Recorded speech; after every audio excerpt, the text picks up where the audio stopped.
لقومه إن الله يأمركم أن تذبحوا بقرة قالوا أتتخذنا هزوا قال أعوذ بالله أن أكون من الجاهلين قالوا ادع لنا ربك يبين لنا ما هي قال إنه يقول إنها بقرة لا فارض ولا بكر عوان بين ذلك فافعلوا ما تؤمرون قالوا ادع لنا ربك يبين لنا ما لونها قال إنه يقول إنها بقرة صفراء فاقع لونها تسر الناظرين قالوا ادع لنا ربك يبين لنا ما هي إن البقرة شابه علينا وَإِنَّا إِن شَاءَ اللَّهُ لَمُهْتَدُونَ۔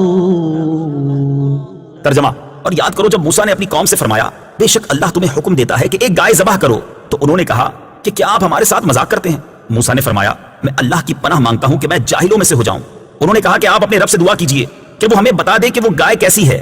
فرمایا اللہ فرماتا ہے کہ وہ ایک ایسی گائے ہے جو نہ تو بوڑھی ہے اور نہ بالکل کم عمر، بلکہ ان دونوں کے درمیان ہو، تو وہ کرو جس کا تمہیں حکم دیا جا رہا۔ انہوں نے کہا آپ اپنے رب سے دعا کیجئے کہ وہ ہمیں بتا دے اس گائے کا رنگ کیا ہے۔ فرمایا کہ اللہ فرماتا ہے کہ وہ پیلے رنگ کی گائے ہے جس کا رنگ بہت گہرا ہے، وہ گائے دیکھنے والوں کو خوشی دیتی ہے۔ انہوں نے کہا آپ اپنے رب سے دعا کیجئے کہ ہمارے لیے واضح طور پر بیان کر دے کہ وہ گائے کیسی ہے، کیونکہ بے شک گائے ہم پر مشتبہ ہو گئی ہے، اور اگر اللہ چاہے گا تو یقیناً ہم راہ پا لیں گے۔ وَإِذْ قَالَ مُوسَىٰ، اور جب موسیٰ نے فرمایا، تفسیر صراط الجنان میں ہے۔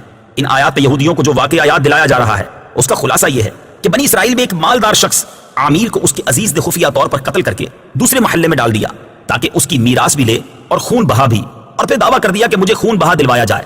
قاتل کا پتہ نہ چلتا تھا۔ وہاں کے لوگوں نے حضرت موسیٰ علیہ السلام سے درخواست کی کہ آپ دعا فرمائیں کہ اللہ تعالیٰ حقیقت حال ظاہر فرمائے۔ اس پر حکم ہوا کہ ایک گائے ذبح کر کے اس کا کوئی حصہ مقتول کو ماریں، وہ زندہ ہو کر قاتل کے بارے میں بتا دے گا۔ لوگوں نے حیرانی سے کہا کہ آپ علیہ السلام ہم سے مذاق کر رہے ہیں، کیونکہ مقتول کا حال معلوم ہونے اور گائے کے ذبح کرنے میں کوئی مناسبت معلوم نہیں ہوتی۔ اس پر حضرت موسیٰ علیہ السلام نے جواب دیا میں اس بات سے اللہ تعالیٰ کی پناہ مانگتا ہوں کہ میں مذاق کر کے جاہلوں میں سے ہو جاؤں۔ جب بنی اسرائیل نے سمجھ لیا کہ گائے کا ذبح کرنا مذاق نہیں بلکہ باقاعدہ حکم ہے، تو انہوں نے حضرت موسیٰ علیہ السلام سے اس کے اوصاف دریافت کیے اور بار بار سوال کر کے وہ لوگ قیدیں بڑھاتے گئے، اور بالآخر یہ حکم ہوا کہ ایسی گائے ذبح کرو جو نہ بوڑھی ہو اور نہ بہت کم عمر بلکہ درمیانی عمر کی ہو، بدن پر کوئی داغ نہ ہو، ایک ہی رنگ کی ہو، رنگ آنکھوں کو بھانے والا ہو، اس گائے نے کبھی کھیتی باڑی کی ہو نہ کبھی کھیتی کو پانی دیا ہو۔ آخری سوال میں انہوں نے کہا کہ اب ہم انشاءاللہ عز و جل راہ پا لیں گے۔ بہرحال جب سب کچھ طے ہو گیا تو ان کی تسلی ہو گئی، پھر انہوں نے گائے کی تلاش شروع کر دی۔ ان کے اطراف میں ایسی صرف ایک گائے تھی۔ اس کا حال یہ تھا کہ بنی اسرائیل میں ایک صالح شخص تھے، ان کا ایک چھوٹا بچہ تھا اور ان کے پاس ایک گائے کے بچے کے علاوہ اور کچھ نہ رہا تھا۔ انہوں نے اس کی گردن پر مہر لگا کر اللہ تعالیٰ کے نام پر چھوڑ دیا اور بارگاہ حق میں عرض کی یا رب عز و جل میں اس بچیا کو اس فرزند کے لیے تیرے پاس ودیعت رکھتا ہوں تاکہ جب یہ فرزند بڑا ہو تو یہ اس کے کام آئے۔ اس نیک شخص کا تو انتقال ہو گیا، لیکن وہ بچیا جنگل میں اللہ تعالیٰ کی حفاظت میں پرورش پاتی رہی۔ یہ لڑکا جب بڑا ہوا تو صالح و متقی بنا اور ماں کا فرما بردار تھا۔ ایک دن اس کی والدہ نے کہا اے نور نظر، تیرے باپ نے تیرے لیے فلاں جنگل میں خدا کے نام ایک بچیا چھوڑی تھی، وہ اب جوان ہو گئی ہوگی، اللہ تعالیٰ سے دعا کرو کہ وہ تجھے عطا فرمائے اور تو اسے جنگل سے لے آ۔ لڑکا جنگل میں گیا اور اس نے گائے کو جنگل میں دیکھا اور والدہ کی بتائی ہوئی علامتیں اس میں پائیں اور اس کو اللہ تعالیٰ کی قسم دے کر بلایا تو وہ حاضر ہو گئی۔ وہ جوان اس گائے کو والدہ کی خدمت میں لایا۔ والدہ نے بازار میں لے جا کر 3 دینار پر فروخت کرنے کا حکم دیا اور یہ شرط کی کہ سودا ہونے پر پھر اس کی اجازت حاصل کی جائے۔ اس زمانے میں گائے کی قیمت ان اطراف میں 3 دینار ہی تھی۔ جوان جب اس گائے کو بازار میں لایا تو ایک فرشتہ خریدار کی صورت میں آیا اور اس نے گائے کی قیمت 6 دینار لگا دی، مگر یہ شرط رکھی کہ جوان اپنی والدہ سے اجازت نہیں لے گا۔ جوان نے یہ منظور نہ کیا اور والدہ سے تمام قصہ کہا۔ اس کی والدہ نے 6 دینار قیمت منظور کرنے کی تو اجازت دی، مگر بیچنے میں پھر دوبارہ اپنی مرضی دریافت کرنے کی شرط لگا دی۔ جوان پھر بازار میں آیا، اس مرتبہ فرشتے نے 12 دینار قیمت لگائی اور کہا کہ والدہ کی اجازت پر موقوف نہ رکھو۔ جوان نے نہ مانا اور والدہ کو اطلاع دی۔ وہ صاحب فراست عورت سمجھ گئی کہ یہ خریدار نہیں کوئی فرشتہ ہے جو آزمائش کے لیے آتا ہے۔ بیٹے سے کہا کہ اب کی مرتبہ اس خریدار سے کہنا کہ آپ ہمیں اس گائے کے فروخت کرنے کا حکم دیتے ہیں یا نہیں۔ لڑکے نے یہی کہا تو فرشتے نے جواب دیا کہ ابھی اس کو روکے رہو، جب بنی اسرائیل خریدنے آئیں تو اس کی قیمت یہ مقرر کرنا کہ اس کی کھال میں سونا بھر دیا جائے۔ جوان گائے کو گھر لایا اور جب بنی اسرائیل جستجو کرتے ہوئے اس کے مکان پر پہنچے تو یہی قیمت طے کی اور حضرت موسیٰ علیہ السلام کی ضمانت پر وہ گائے بنی اسرائیل کے سپرد کی۔ گائے ذبح کرنے والے واقعے سے معلوم ہونے والے مسائل۔ اس واقعے سے کئی چیزیں معلوم ہوئی۔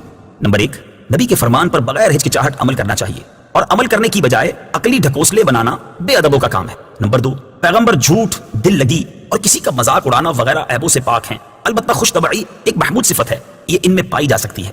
نمبر 3، شرعی احکامات سے متعلق بے جا بحث مشقت کا سبب ہے۔ حدیث شریف میں ہے کہ اگر بنی اسرائیل بحث نہ نکالتے تو جو گائے ذبح کر دیتے وہی کافی ہو جاتی۔ نمبر 4، انشاءاللہ کہنے کی بہت برکت ہے۔ حضور پر نور صلی اللہ تعالی علیہ وسلم نے فرمایا اگر بنی اسرائیل وَإِنَّا إِن شَاءَ اللَّهُ لَمُهْتَدُونَ نہ کہتے تو کبھی وہ گائے نہ پاتے۔ نمبر 5، جو اپنے عیال کو اللہ تعالیٰ کے سپرد کرے اللہ تعالیٰ اس کی عمدہ پرورش فرماتا ہے۔ نمبر 6، جو اپنا مال اللہ تعالیٰ کے بھروسے پر اس کی امانت میں دے اللہ تعالیٰ اس میں برکت دیتا ہے۔ نمبر 7، والدین کی فرما برداری اللہ تعالیٰ کو پسند ہے۔ نمبر 8، ماں باپ کی خدمت و اطاعت کرنے والوں کو دونوں جہانوں میں ملتا ہے۔ قال